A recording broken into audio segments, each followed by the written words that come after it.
I didn't come back as a soldier. I came back as a woman. No uniform, no patches, no boots that know how to find the ground in the dark. No familiar pressure of armor pulling my shoulders down, reminding me where my body ends and the danger begins. Just a dress that felt strangely light, almost dishonest, a thin fabric that didn't protect anything. Gifts in my hands instead of a rifle. And a quiet, persistent fear lodged somewhere behind my sternum. Not the kind that explodes suddenly, not the kind that screams warnings, but the kind that watches people. After service, everyone assumes the hardest part is sleep. Nightmares, silence, loud sounds, fireworks, sudden movements. They always ask the same questions, with the same careful tone, like they're stepping around glass. But the truth is, sleep was never the worst part. The hardest part is being awake among people who have never seen what real panic looks like. People who think fear is embarrassment or social anxiety or being late for work. People who have never had to decide whether to move or stay still, because moving could mean dying, and staying still could mean the same. I didn't tell anyone I was coming back. Not friends, not neighbors, not even my family. I told myself it was because I wanted to surprise them. That's the version I give out loud. The quieter truth is that I didn't want to see their faces when they saw me. Not yet. I didn't want the careful smiles, the awkward hugs, the questions that pretend to be casual but aren't. How are you really? Are you okay now? Was it bad? I wanted one moment where I belonged only to myself. I walked through the city slowly, forcing my steps to match everyone else's pace. I reminded myself that I didn't need to scan rooftops, that no one here was watching angles or counting exits, that the sounds around me, laughter, traffic, music leaking from cafes, were normal, safe, civilian. And yet my body didn't believe it. I noticed everything. Who stood too close behind me, who raised their voice unexpectedly, who stared too long at my hands, my posture, my walk. Service rewires you in ways people don't see. You stop being relaxed. You become aware, permanently. I caught my reflection in a shop window and almost didn't recognize myself. Softer, hair longer, no visible markers of where I'd been or what I'd done. If someone passed me on the street, they wouldn't see a veteran. They'd see a woman carrying gift bags, maybe tired, maybe distracted, maybe thinking about dinner plans. That anonymity should have felt freeing. Instead, it felt like standing unarmed in a place where you used to wear protection. I kept repeating the same sentence in my head, like a mantra I wasn't sure I believed yet. You're home. You're safe. You don't have to be on guard. The city didn't care. It moved on around me without hesitation. People complained about small things. Phones rang. Children laughed. Someone argued loudly over the price of coffee. Life continued at full speed, untouched by the parts of the world I'd just left behind.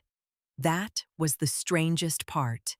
Not that things were normal, but that they were indifferent. I realized then that coming back wasn't a single moment. It wasn't crossing a border or unpacking a bag or changing clothes. Coming back was going to be a process. A slow, uncomfortable negotiation between who I was before, who I had become, and who people expected me to be now. I thought I was ready. I wasn't. And I had no idea that within hours, I'd be reminded exactly why service never really ends, and why being just a woman in a public place can be its own kind of battlefield. My younger sister hadn't seen me for 2 years. That sentence looked small on the screen, almost harmless, like a scheduling issue, like we just missed each other. In reality, 2 years is an eternity when you're the older one, when you're the one who promised to always come back. We texted sometimes, short messages, safe ones. How are you? Fine. Busy? Always. Bad connection, different time zones, training, rotations, excuses layered on top of each other until they sounded believable even to me. She never complained. She never asked when I'd return. She learned early that waiting quietly hurt less than hoping loudly. I knew she was waiting anyway. I found her exactly where I thought she'd be, near the small square by the old shops, headphones on, backpack slung over one shoulder, scrolling on her phone like the world couldn't surprise her anymore. She looked older, thinner somehow, not fragile, just stretched by time. For a second, I froze. This was harder than walking into unknown streets overseas, harder than briefings, harder than orders. Because here, there was no protocol, no rules, just emotion I'd been carefully locking away for 2 years. I stepped behind her slowly, careful not to spook her. Old habit. Always approach quietly. I lifted my hands and covered her eyes. Guess who? Her body went rigid instantly. That reaction hit me like a punch. She didn't laugh. She didn't tease. She didn't guess. She froze the way people freeze when they're not sure if something is safe yet. Then she heard my voice. Not the word, the tone, the exact cadence she grew up with, the one I used when she was scared of the dark, when doctors talked too fast, when the world felt too big for her. She turned around. For half a second, she just stared at me, like her brain needed proof her eyes were telling the truth. Then her face folded in on itself, and she started crying. Not quietly, not politely. The kind of crying that comes from somewhere deep and old, where logic doesn't reach. She pressed her forehead into my chest and held on like I might vanish if she loosened her grip. Her hands were shaking. Mine were steady, not because I was calm, but because my body knows how to hold people when they're breaking. "I thought you wouldn't come back," she said into my jacket, voice muffled, words tumbling out without order. "I knew you said you would, but I thought—" "I'm here," I said. Over and over, like a password, like a promise finally spoken out loud. People walked past us. Some slowed down. Some smiled awkwardly. Some pretended not to see. I didn't care. This moment wasn't for them. She pulled back just enough to look at my face, like she was checking for damage she couldn't name. Her fingers traced my arms, my shoulders, as if counting me, making sure I was real. Whole enough. "You don't look like you," she said finally. I smiled. "I know." She laughed through tears, the sound breaking halfway, and hugged me again. Harder this time. Like she was angry at the distance, at the silence, at the lost time, and at me for surviving without her. We stood there for a long time. Too long for a normal reunion. Long enough that the city had to bend around us. And in that moment, I understood something I hadn't allowed myself to think before. No matter what I'd done out there, no matter what uniform I wore or didn't wear now, to her, I was still the same person, the one who was supposed to protect her. I didn't know yet how soon I'd be reminded what that really meant. After the crying stopped, or at least slowed enough that she could breathe without hiccups, we started walking. No destination, no plan, just moving side by side like we used to, shoulders occasionally brushing, our steps falling into the same rhythm without either of us trying. I noticed it immediately. Muscle memory, family memory. Some things survive distance better than others. She talked fast at first, too fast, about school, about friends, about teachers she hated and teachers she secretly liked, about things that mattered a lot when you're her age and not at all when you're mine. I listened, really listened. Not the polite nodding kind, but the way you listen when you're storing a voice in your head for later, just in case.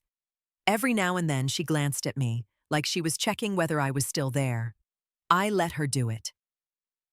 We passed the old kiosk near the park, the one that never seems to close, no matter the season. The same faded sign, the same sticky counter, and the same man inside, somehow unchanged by time. He was spinning sugar in that slow, hypnotic way that turns nothing into something soft and pink. She stopped walking without saying a word. I followed her gaze. Cotton candy. I almost laughed, not out loud. internally. Because of course it was cotton candy, of all things. Not a toy, not a gadget, not something expensive or impressive, just sugar and air and nostalgia. You want some? I asked. She shrugged, trying to look casual. It's stupid. I stepped closer to the stand. One pink. She protested weakly while I paid. The same protest she used when she was little. The kind that hopes you won't listen. When I handed it to her, she smiled in a way I hadn't seen in years. Not a careful smile, not a filtered one. A full, childish grin that showed too many teeth and no restraint. She took a bite and immediately got sugar on her fingers. Still messy, I said. You're still bossy, she replied, mouth full. We sat on a bench nearby. She spun the stick slowly, watching the cotton candy shrink as she ate it.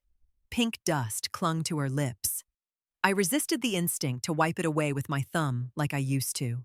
She wasn't a child anymore, but part of her still was, and part of me still needed that to be true. I watched people pass by, couples, parents, teenagers pretending not to care about anything. Everything looked normal, peaceful, harmless. And suddenly it hit me, sharp and unexpected, that this was the first time in years I was sitting somewhere without a purpose. No assignment, no objective, no countdown, just sitting, existing. My chest tightened. She noticed immediately. What's wrong? Nothing, I said too quickly.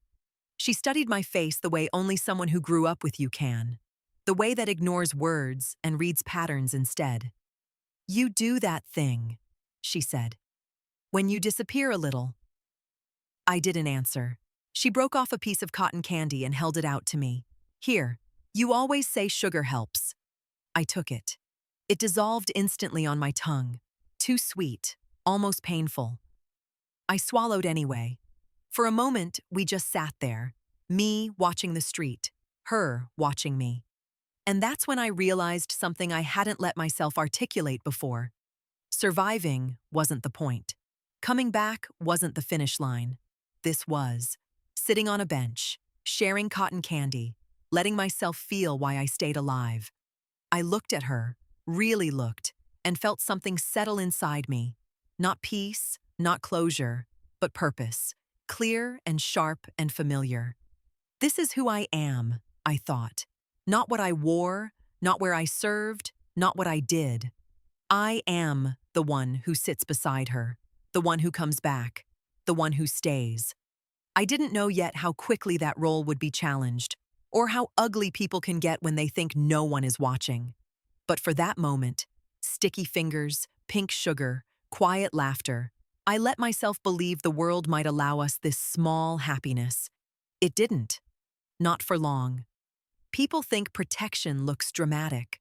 Like stepping in front of someone at the exact right moment. Like shouting. Like fists.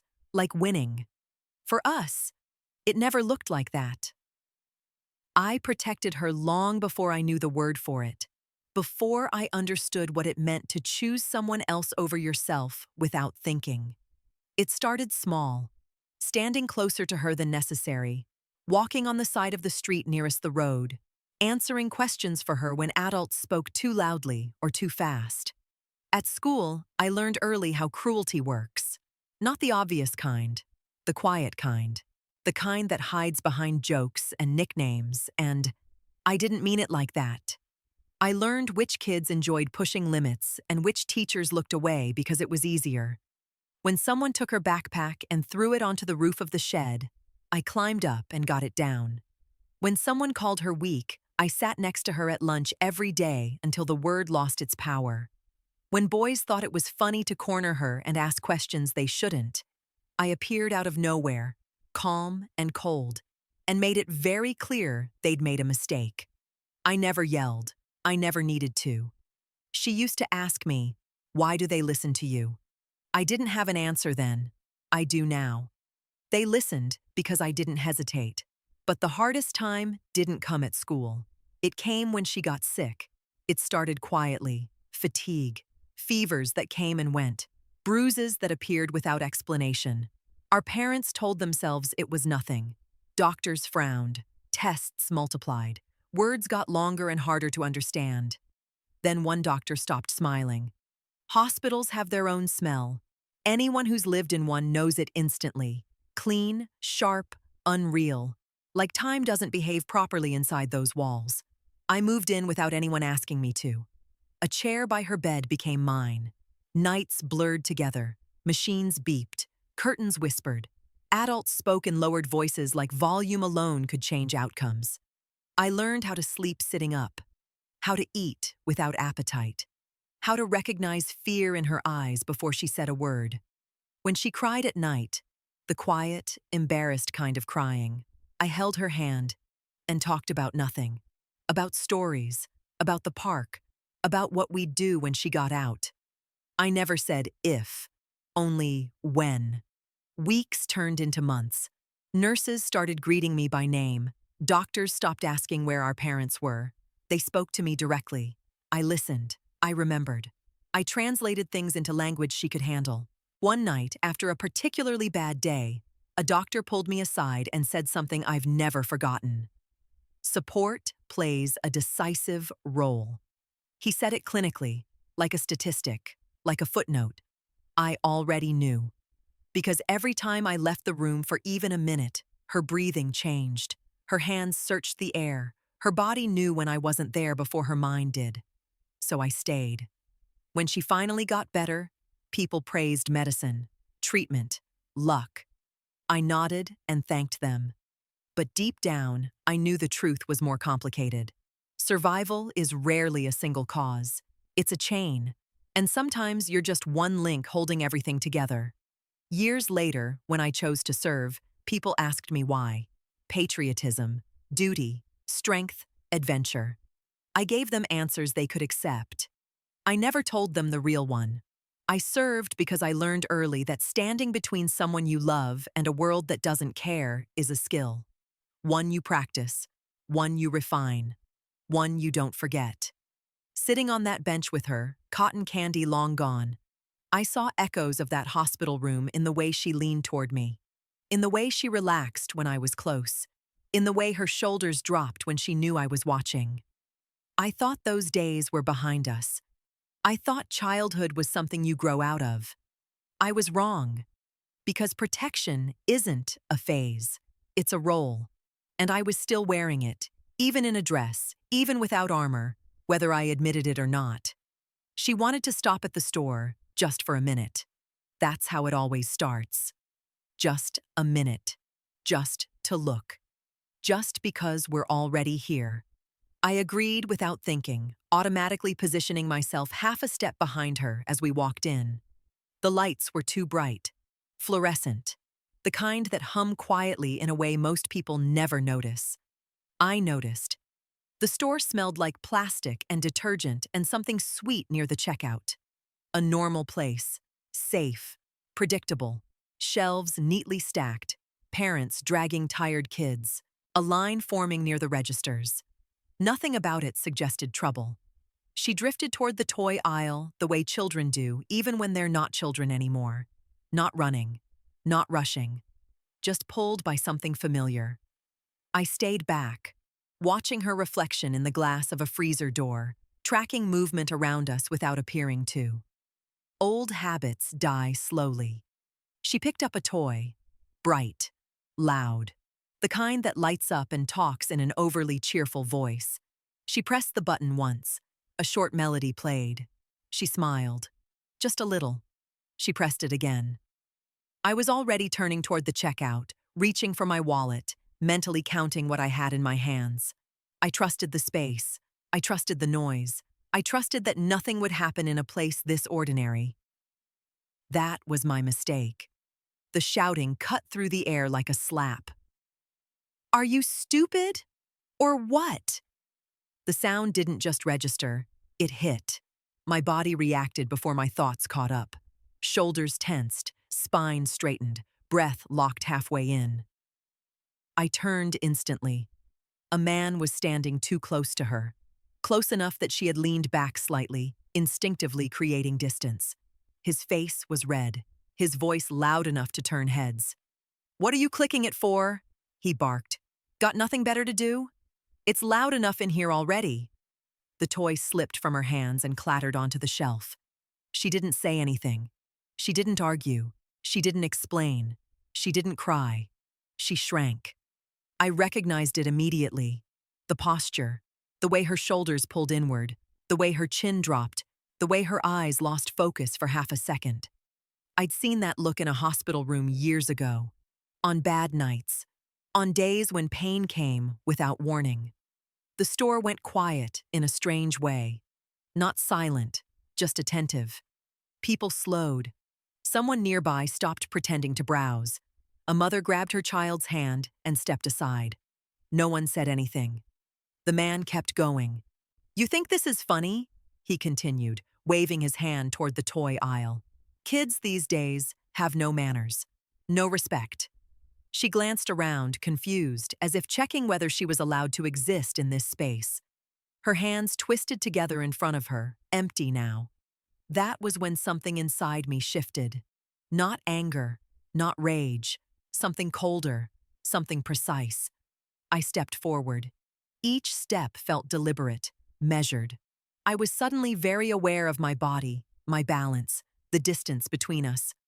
The way his attention snapped toward me like a predator noticing movement. I positioned myself between them without touching either of them. Step away, I said. Not loud, not emotional. Just enough volume to be heard. He laughed, actually laughed. And who are you supposed to be? He asked, looking me up and down with open disdain. Her mother? Her bodyguard? People were watching now. I could feel it. The collective hesitation. That moment when a crowd waits to see who will blink first. I didn't. I felt my sister behind me, close. I didn't turn around, but I knew she'd moved nearer instinctively, the same way she always had. The man crossed his arms, clearly enjoying the attention. Mind your business, he added. I served, you know. Loud noises irritate me. There it was. That word. Served. I looked at him carefully this time. Really looked. His stance, his hands, the way he carried himself, the way he used the word like a shield. I felt something settle into place. The store wasn't just a store anymore. It was a test. And he had no idea how badly he'd chosen the wrong people. I hadn't come back in uniform, but I was still here. And I was done letting anyone think silence meant weakness. The strangest thing wasn't what he said. It was what everyone else didn't. The store had gone into that familiar half-freeze I'd seen too many times before. Not silence, just suspension. People pretending to browse while listening. Eyes flicking toward us and away again. Bodies angled just enough to be able to leave quickly if things got uncomfortable. No one stepped forward. No one said, "Hey, she's just a kid." No one said, "Back off." No one said anything at all. I felt my sister's presence behind me like a quiet question. She didn't grab my arm. She didn't hide. She just stood there, waiting for me to decide what kind of world this was going to be. The man rolled his shoulders, emboldened by the audience. That's how it works. Silence feeds people like him. He mistook it for agreement. You hear that? He said loudly, glancing around. Everyone's annoyed. I'm just the only one saying it. He leaned slightly to the side, trying to look past me at her. Kids these days think they can do whatever they want. No discipline, no respect. She didn't do anything, I said. Still calm, still level. My voice didn't rise. It didn't shake. It came from the same place my orders used to come from. Clear, economical, final. He scoffed. You're exaggerating. It's just noise. I asked her to stop. That was a lie. We both knew it. But lies are easier when no one calls them out. She pressed a button on a toy, I said. In a toy store. A few people shifted. Someone coughed. The truth landed, but not hard enough to make anyone move. The man's jaw tightened. I don't like loud sounds, he repeated, louder this time. I served. He said it like a warning, like a badge, like a threat disguised as trauma. I watched his face closely as he said it. The tiny pause before the word. The way his eyes searched mine for recognition, for fear, for validation. He didn't find it. Instead, I tilted my head slightly. Not aggressive, curious. Where? I asked. He blinked. Just once. What? Where did you serve? I repeated. His confidence wavered for a fraction of a second. Not enough for anyone else to notice. Enough for me. Why does that matter? He snapped. Because you're using it, I replied. So I'm asking. He named a brigade, casually, like he'd rehearsed it. I felt my stomach go still. I knew that unit. Not vaguely, not theoretically. I knew it the way you know the layout of a place you bled in. The way you know the smell of a corridor you were wheeled through half-conscious. The way you know the faces of people who were never meant to see anything worse than paperwork. I didn't react immediately. I let the information settle. Let the moment stretch just enough to make him uncomfortable. You weren't frontline, I said finally. His eyes narrowed. What do you know about it? Enough, I answered. You were in the rear. That did it. His face flushed deeper red. You don't know what you're talking about, he barked. You weren't there. I met his gaze fully now. No softness, no apology. I was, I said. The word hung in the air, heavy and unmistakable. Something shifted in the crowd, a subtle change. Interest sharpened. The story they thought they were watching started to turn into a different one. The man laughed again, but it came out wrong this time. Forced. Brittle. Yeah? Sure, he said. And who are you supposed to be? I didn't answer right away. I reached into my bag slowly, deliberately, the way you do when you don't want movement to be misinterpreted. Behind me, I felt my sister tense. I pulled out my ID, not dramatically, not shoved in his face, just held at chest level. Enough for him to see, enough for him to read. I watched his eyes scan it, watched his pupils adjust, watched recognition bloom into confusion, and then into something much closer to fear. He took a step back, then another. The store felt different now, smaller, quieter, like everyone suddenly realized they were standing too close to something serious. He started. I didn't let him finish. She's my sister, I said. You don't speak to her like that. You don't speak to anyone like that. My voice never rose. That was what scared him the most. He straightened reflexively, brought his hand up in an automatic, sloppy salute that came too late to mean anything. I didn't know, he muttered. That, I said, is the problem. He turned and left quickly, almost ran. No final words, no dignity. Just retreat. The automatic doors closed behind him with a soft hiss. No one clapped. No one cheered. No one apologized for watching. People went back to shopping. I turned around. My sister was looking at me with wide eyes, her hands trembling slightly. Are you okay? I asked her. She nodded, then shook her head, then wrapped her arms around me without warning and pressed her face into my shoulder. I thought no one would help, she whispered. I closed my eyes for just a second. So did he, I said quietly. And that, more than anything else, was why he ran. We left the store without buying anything else. The toy stayed on the shelf. The cotton candy stick went into the trash. The moment lingered between us like a bruise you don't feel until later. Outside, the air felt different, colder, sharper, even though nothing had changed. My sister walked close to me, too close for her age, the way she used to when she was small and afraid of crowds. Her hand brushed mine once, twice, and then she grabbed it, as if asking permission after the fact. I let her. For a few minutes, neither of us spoke. The city went on around us, indifferent as always. Cars passed. Someone laughed too loudly at a cafe table. A delivery truck blocked the sidewalk and people squeezed past without complaint. Normal life. That's when she finally said it. He scared me. Her voice was quiet, not dramatic, not shaky, just honest. I know, I said. I didn't know what to do, she continued. I didn't even understand what I did wrong. I just pressed the button, and then he was yelling, and everyone was looking, and I. She stopped, swallowing hard. I felt stupid.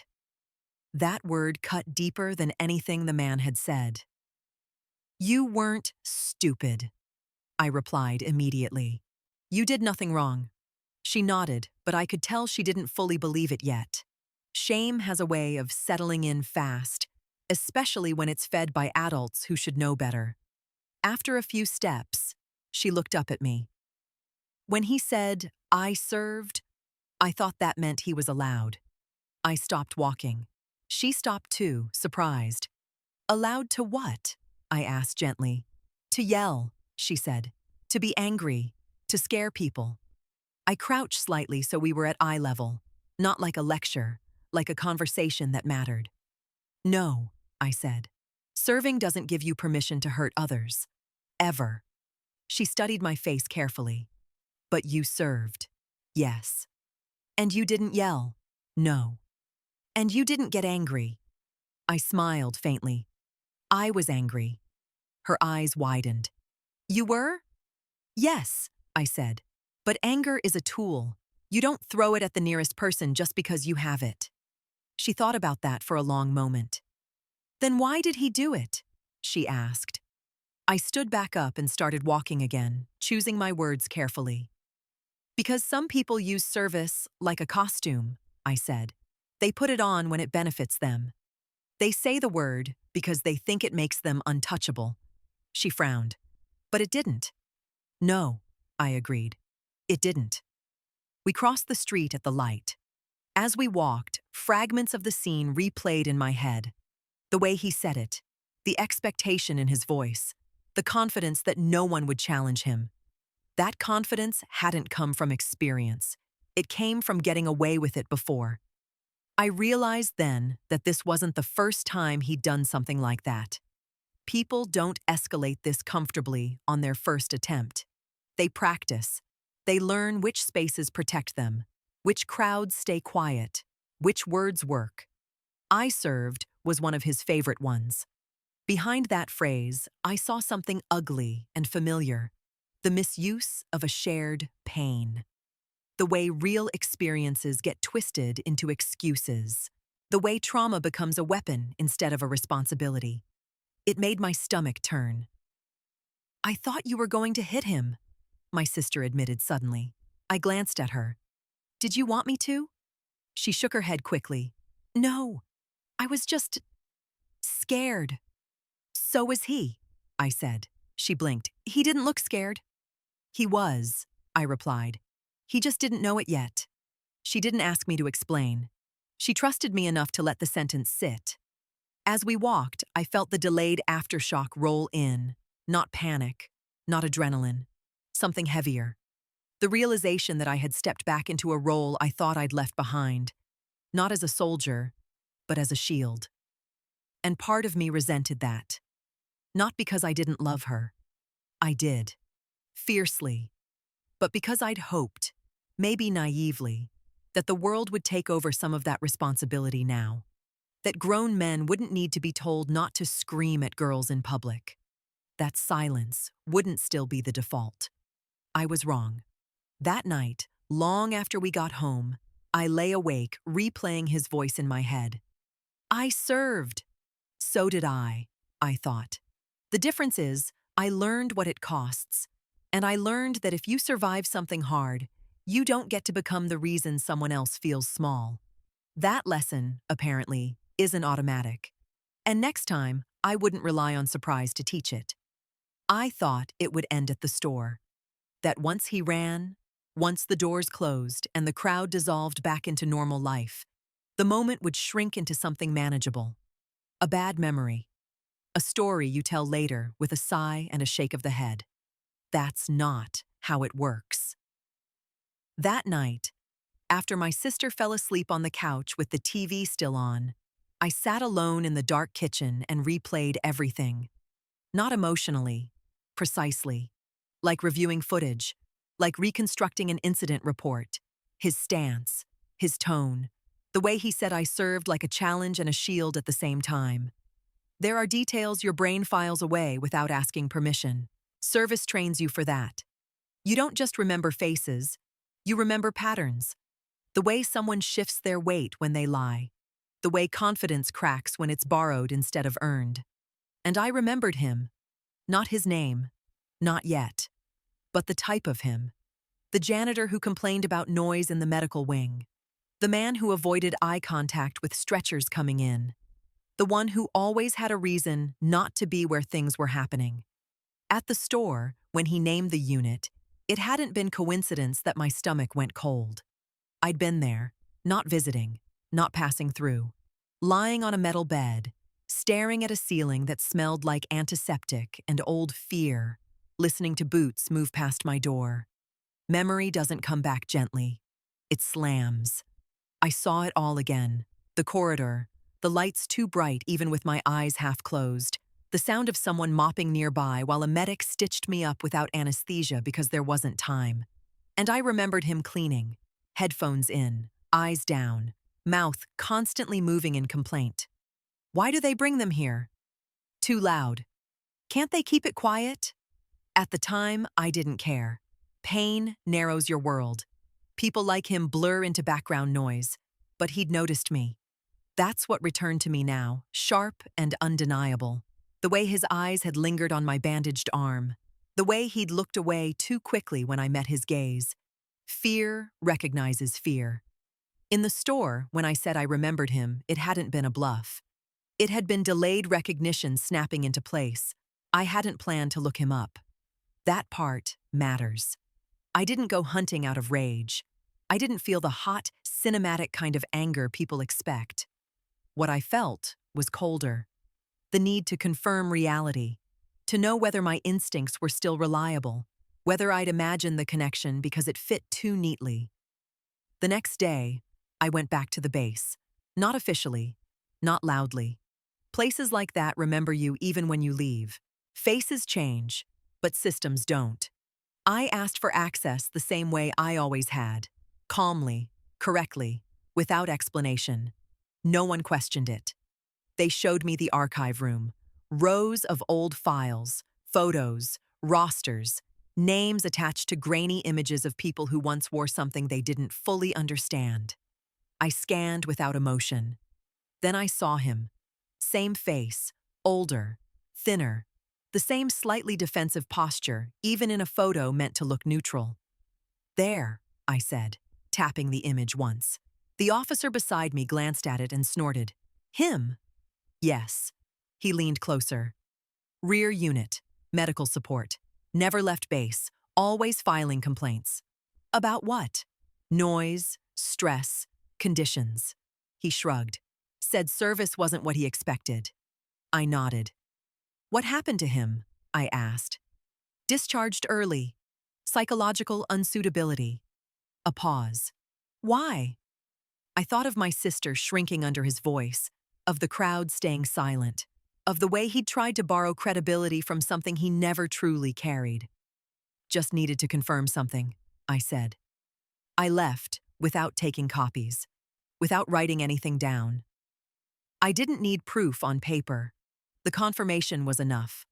On the walk home, the city felt louder than usual. Not in volume, in intention.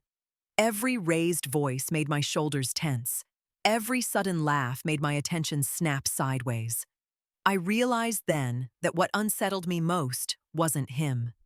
It was the fact that he'd felt comfortable doing it. Comfortable yelling at a girl in public. Comfortable hiding behind a word that carried weight he didn't respect. Comfortable assuming no one would challenge him. And he'd been right. Except for me. That's the part that stayed with me. Not pride, not victory, responsibility. Because if I hadn't been there, nothing would have happened. He would have walked away, satisfied. She would have walked away, smaller. And the world would have learned nothing. People think service teaches you how to fight. What it really teaches you is this. Memory doesn't fade just because time passes. And when you recognize a threat, not to yourself, but to someone who can't defend themselves yet, you don't get to pretend you didn't see it. That night, I wrote one sentence in a notebook I hadn't opened in years. Service ends. Awareness doesn't. I didn't know yet what I was going to do with that knowledge. But I knew one thing for sure. I wasn't done. I told myself I wouldn't think about him again. That was the lie I used to fall asleep. In reality, my mind kept circling the same point, like a tongue pressing against a sore tooth. Not because I wanted revenge, not because I needed closure, but because unfinished situations feel dangerous when you've been trained to finish things. I didn't talk about it with my sister. She deserved rest, not my thoughts looping out loud. She laughed that evening, showed me videos on her phone, complained about homework. I nodded, smiled, stayed present. I can do that. Compartmentalization is one of the few skills that never dulls. But when the apartment went quiet again, the noise came back in my head. The next morning, I took a long walk. No destination, just movement. I passed familiar streets and unfamiliar faces. I watched people argue over parking spaces, watched a man snap at a barista, watched a woman pull her child closer when someone raised their voice. Patterns. I realized something uncomfortable. Men like him don't exist in isolation. They operate because the environment allows them to, because silence cushions them, because consequences feel theoretical. I wasn't angry anymore. I was alert. I made a few calls, not official ones, not dramatic ones, just the kind of calls that start with, "Do you remember?" and end with pauses that say more than words. Service creates a strange network, not of friends, exactly, but of people who recognize each other's seriousness. By the afternoon, I knew more than I wanted to. He'd had incidents. Nothing that made headlines, nothing that stuck. Arguments, complaints, raised voices in public places, always framed as misunderstandings, always softened by the same phrase. I served. It worked often enough that he kept using it. That knowledge sat heavy in my chest. I thought about the store again, about how quickly he'd back down when challenged with specifics, names, places, reality. Bullies rely on vagueness. Precision terrifies them. For the first time since coming back, I felt the familiar internal shift, the one where options start lining up. Do nothing and let it fade. Push quietly and risk escalation. Push loudly and become the story. I hated that those were the choices. I sat on a bench near the river and watched the water move. Continuous, uninterrupted, unconcerned with human drama. It reminded me of something an older officer once told me after a bad incident. "You don't always need to strike," he'd said. "Sometimes you just need to make it clear that you can." I understood now what he meant. That evening, my sister asked, "Are we going out tomorrow?" "Yes," I said without hesitation. "Where?" "Everywhere," I replied. She smiled, satisfied. Lying in bed later, I stared at the ceiling and accepted a truth I'd been resisting since the store. This wasn't about punishing one man. It was about deciding who I was going to be back here. I could disappear into normal life, avoid confrontation, keep my head down. Plenty of people do. Most survive just fine that way. But some part of me, the part shaped by hospital corridors, by silent nights, by standing between fear and someone smaller, refused. I didn't come back as a soldier, but I didn't come back empty either. And if the world wanted to test whether I'd left everything behind, it was about to learn the same lesson he did. Service ends. Accountability doesn't. I didn't confront him again. That part surprises people when I tell this story later. They expect a showdown, raised voices, threats, maybe even violence.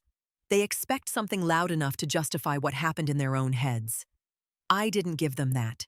Because real power, I learned, doesn't announce itself. The first thing I did was nothing. I went about my days normally, walked my sister to school, bought groceries, drank coffee on a bench, and watched the city pretend it had rules. I wanted to see if he would appear again, if confidence would return now that time had passed and fear had cooled. It did. Not immediately. But a few days later, I spotted him near the same area. Different store, same posture, same tight jaw, same habit of scanning for witnesses before opening his mouth.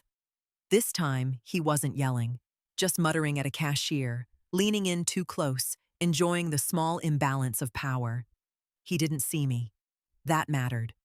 I realized then that I didn't need to chase him. I didn't need to escalate. I just needed to make the space around him less comfortable, less forgiving, less silent. So I started speaking, not to him, about him, quietly, precisely, in places where words carry weight. I described behavior, patterns, phrases. I didn't exaggerate, I didn't dramatize. I used dates, locations, witnesses, the language of reports, not revenge. People listened, because I didn't sound emotional. I sounded experienced. One person led to another, a complaint here, a note there, a conversation that started with, "You might want to be aware of," and ended with a pause that meant action was coming. Within a week, things began to change. I heard about it secondhand, which was exactly how I wanted it. A warning from a local authority figure, a request for clarification, a reminder about conduct in public spaces. Nothing dramatic, nothing he could yell about. Just pressure, subtle, continuous, inescapable. I imagined how it must feel for him, that slow tightening, that creeping sense that the world isn't as permissive as it used to be, that eyes linger a little longer now, that words don't land the same way, that the shield he relied on has cracks. I never told my sister what I was doing. She didn't need to know. Protection isn't a performance, it's a background process. She just noticed that we walked more freely, that my shoulders were less tense, that I smiled more easily. One evening, as we were washing dishes together, she said casually, "You know, I haven't seen that man again." I nodded. "Good." She glanced at me. "Did you do something?" I met her eyes. "I made sure he remembers how to behave." She accepted that answer without pushing. That told me everything about how much she trusted me. People sometimes ask if I feel guilty. I don't. I didn't ruin his life. I didn't touch him. I didn't threaten him. I didn't take anything that wasn't already fragile. I simply removed the illusion that he was untouchable. That's what I mean when I say I'll make his life sweet. Sweet like accountability. Sweet like consequences that arrive quietly. Sweet like learning, very slowly, that the world is watching now. Service ends. Responsibility doesn't. And some lessons stick best when no one is yelling anymore. Some time has passed since then. Enough that the adrenaline faded. Enough that the story stopped replaying every time I closed my eyes. Enough that my sister walks a step farther away from me now, confident again, humming to herself, no longer scanning faces the way she did that day. That's how I know it worked. People like to ask what the aftermath feels like.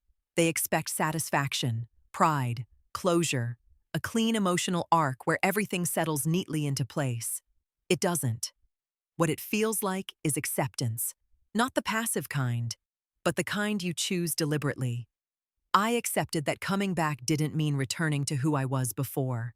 That woman no longer exists. Service didn't just add experiences to my life, it rearranged the structure of it. It sharpened some edges, dullened others.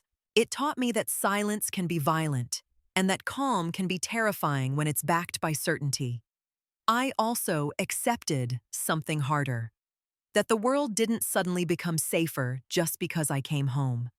That humiliation doesn't need uniforms or authority. It thrives in everyday spaces, under fluorescent lights, in crowds that don't want trouble.